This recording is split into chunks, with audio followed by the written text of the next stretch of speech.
اعوذ باللہ من الشیطان الرجیم بسم اللہ الرحمن الرحیم۔ تمام دیکھنے اور سننے والوں کو السلام علیکم۔ ایک دفعہ حضرت معاذ بن جبل رضی اللہ تعالیٰ عنہ کریا کرتے ہوئے حضور اکرم صلی اللہ علیہ وآلہ وسلم کی خدمت میں حاضر ہوئے اور آپ پر سلام کیا۔ حضور صلی اللہ علیہ وآلہ وسلم نے سلام کا جواب دیا اور پوچھا، کیوں گریا کر رہے ہو؟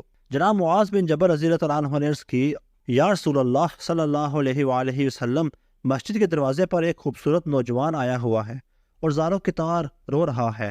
وہ ایسے رو رہا ہے جیسے ایک ماں اپنے جوان بیٹے پر روتی ہے، اور آپ صلی اللہ علیہ وآلہ وسلم سے ملاقات کا خواہش مند ہے۔ آپ نے فرمایا، کوئی بات نہیں، اسے اجازت ہے۔ پس وہ جوان آپ صلی اللہ علیہ وآلہ وسلم کی خدمت میں حاضر ہوا اور آپ پر سلام کیا۔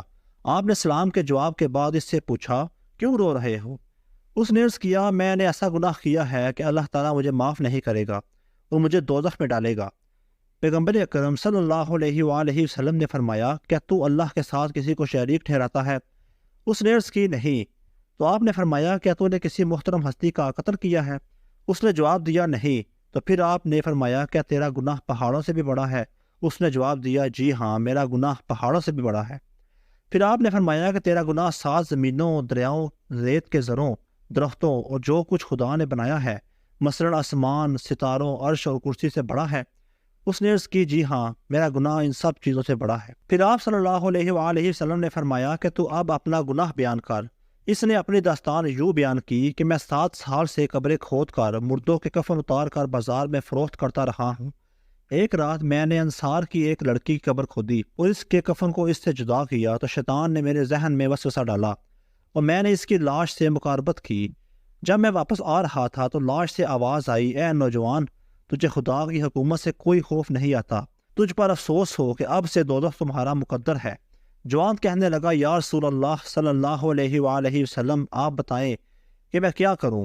پیغمبر اکرم صلی اللہ علیہ وآلہ وسلم نے فرمایا، دور ہو جاؤ مجھ سے، تو اپنے ساتھ مجھے بھی عذاب آتش میں جلانا چاہتا ہے۔ وہ شخص اٹھ کر پہاڑ کی طرف چلا گیا۔ اس نے اپنے دونوں ہاتھ گردن کے ساتھ باندھ لیے۔ وہ توبہ مناجات اور عبادات میں مشغول ہو گیا۔ 40 روز تک وہ شب و روز گریا کرتا رہا۔ اس نے اتنا گریا کیا کہ پرندے اور وحشی حیوانات بھی اس سے متاثر ہو گئے۔ 40 روز کے بعد اس نے خداوند تعالیٰ سے درخواست کی کہ یا اللہ، یا تو مجھ پر آگ نازل کر یا میرے گناہ معاف فرما، مگر قیامت کے روز مجھے رسوا نہ کرنا۔ اللہ تعالیٰ نے نبی کریم صلی اللہ علیہ وآلہ وسلم پر سورہ آل عمران کی آیت نمبر 135 نازل فرمائی۔ وہ لوگ جب کوئی گناہ کر لیں یا اپنے نفس پر ظلم کر لیں تو وہ اپنے خدا کا ذکر کریں اور اپنے گناہ کے لیے استغفار کریں۔ اللہ کے علاوہ اور کون ہے جو گناہ معاف کرے؟ اس آیت میں اس نوجوان کی مغفرت کی طرف بھی اشارہ تھا۔ رسول اکرم صلی اللہ علیہ وآلہ وسلم نے مسکرا کر تلاوت کی اور آپ نے فرمایا، کون ہے جو مجھے اس جوان تک لے جائے؟ حضرت معاذ بن جبل رضی اللہ تعالیٰ عنہ نے عرض کی، جی ہاں یا رسول اللہ صلی اللہ علیہ وآلہ وسلم، میں جانتا ہوں کہ وہ اس وقت کہاں ہے۔ پیغمبر اکرم صلی اللہ علیہ وآلہ وسلم جناب معاذ کو اپنے ساتھ لے کر اس کے پاس گئے اور دیکھا کہ اس نے 2 پتھروں کے درمیان اپنے ہاتھوں کو گردن میں باندھا ہوا ہے۔ شدت گرمی کی وجہ سے اس کا رنگ سیاہ ہو چکا تھا۔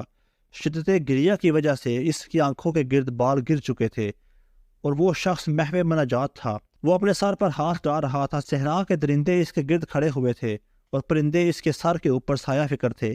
پیغمبر اکرم صلی اللہ علیہ وآلہ وسلم اس کے پاس گئے اور اپنے دستے مبارک سے اس کے ہاتھ آزاد کیے، اس کے چہرے سے خاک کو صاف کیا اور کہا، اے جوان، تجھے بشارت ہو، اللہ تعالیٰ نے تجھے آتش دوزخ سے نجات دی۔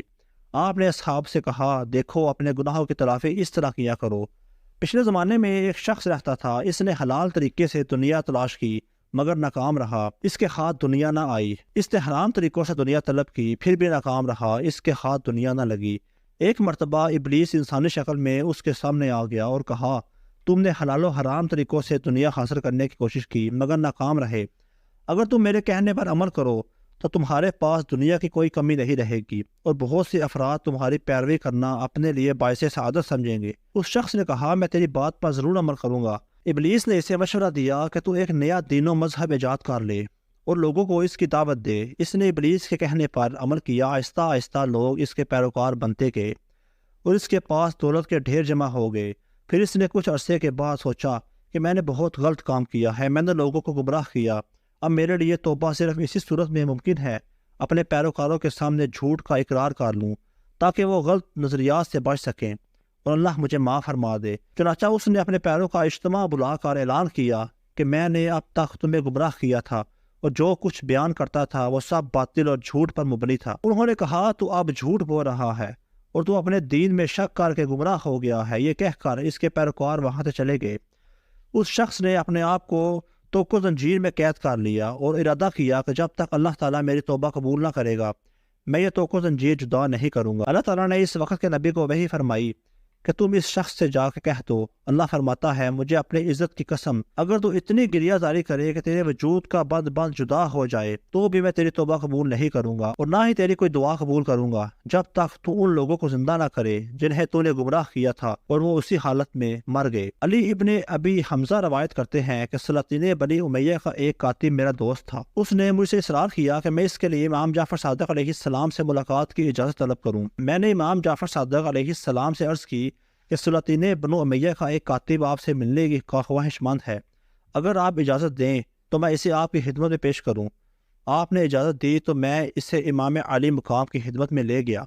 اس نے امام عالی مقام کو سلام کیا اور بیٹھ گیا۔ پھر اس نے عرض کی فرزند رسول صلی اللہ علیہ وآلہ وسلم، میں ایک عرصہ تک سلاطین بنو امیہ کا کاتب رہا اور ان کے دفتروں میں کام کرتا رہا اور دوران ملازمت میں نے بہت سی دولت جمع کر لی اور دولت کی جمع ابھی کے لیے میں نے کبھی حلال و حرام کی تمیز نہ کی تھی۔ امام جعفر صادق علیہ السلام نے فرمایا اگر بنو امیہ کو ایسے افراد نہ ملتے جو ان کے کاتب بنتے اور جو ان کے لیے حراج کی رقم وصول کرتے اور ان کی طاغوتی حکومت کے لیے جنگ کرتے اور ان کی درباروں کے زینت مند تھے تو وہ کبھی بھی ہمارا حق چھین نہیں سکتے تھے۔ اگر لوگ ان سے عدم تعاون کا مظاہرہ کرتے تو انہیں یہ جرت نہ ہوتی کہ لوگوں کے حقوق غصب کرتے اور ان کے ہاتھ میں کچھ بھی نہ رہتا۔ اس شخص سے عرض کی کہ میرے لیے نجات کی کیا صورت ہے؟ آپ نے فرمایا میں تیری رہنمائی کرتا ہوں اور کیا تو میرے فرمان پر عمل کرے گا؟ اس نے کہا جی ہاں۔ آپ نے فرمایا تو پھر تم نے ان کی نوکری سے جو کچھ بھی حاصل کیا ہے اس سے ہاتھ اٹھا لو، جو صاحبان حق تمہیں یاد ہو ان تک ان کا حق پہنچا دو اور جو تمہیں بھول چکے ہوں تو باقی رقم ان کی طرف سے صدقہ کر دو، اور اگر تم نے میرے فرمان پر عمل کیا تو میں اللہ کی طرف سے تمہیں جنت کی ضمانت دیتا ہوں۔ آپ کا فرمان سن کر اس شخص نے کچھ دیر تک سر جھکائے رکھا، پھر ایک نئے عزم و ولولہ سے کہا میں وعدہ کرتا ہوں کہ آپ کے حکم کی تعمیر کروں گا۔ راوی کہتا ہے کہ ہم دونوں واپس اپنے گھر کوفہ آئے۔ اس شخص کے گھر میں جو کچھ تھا اس نے سب کا سب صاحبان حقوق کو واپس کر دیا اور جس کے مالک کا علم نہ تھا ان کی طرف سے صدقہ کر دیا۔ اس شخص نے اپنے جسم کے کپڑے بھی اتار دیے۔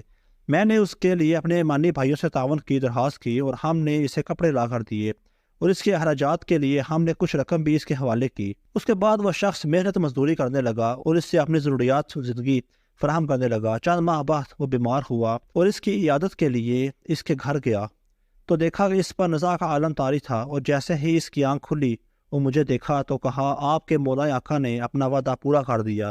یہ الفاظ کہہ کر وہ دنیا سے رخصت ہو گیا۔ ہم نے اس کی تدفین کے فرائض سر انجام دیے۔ کچھ عرصے بعد امام جعفر صادق علیہ السلام کی خدمت میں حاضر ہوا تو آپ نے مجھے دیکھ کر فرمایا ہم نے تمہارے دوست سے کیا ہوا وعدہ پورا کر دیا۔ میں نے عرض کی بے شک آپ صحیح کہتے ہیں، میرے دوست نے بھی عالم نزا میں مجھ سے یہی کہا تھا۔ امید کرتا ہوں آپ کو آج کی ویڈیو اچھی لگی ہوگی۔ اگر آپ کو ہماری ویڈیو اچھی لگی تو ویڈیو کو لائک کریں اور مزید اس طرح کی ویڈیو دیکھنے کے لیے ہمارے چینل کو سبسکرائب کرتے۔ ملتے ہیں نئی ویڈیو کے ساتھ، تب تک کے لیے اللہ حافظ۔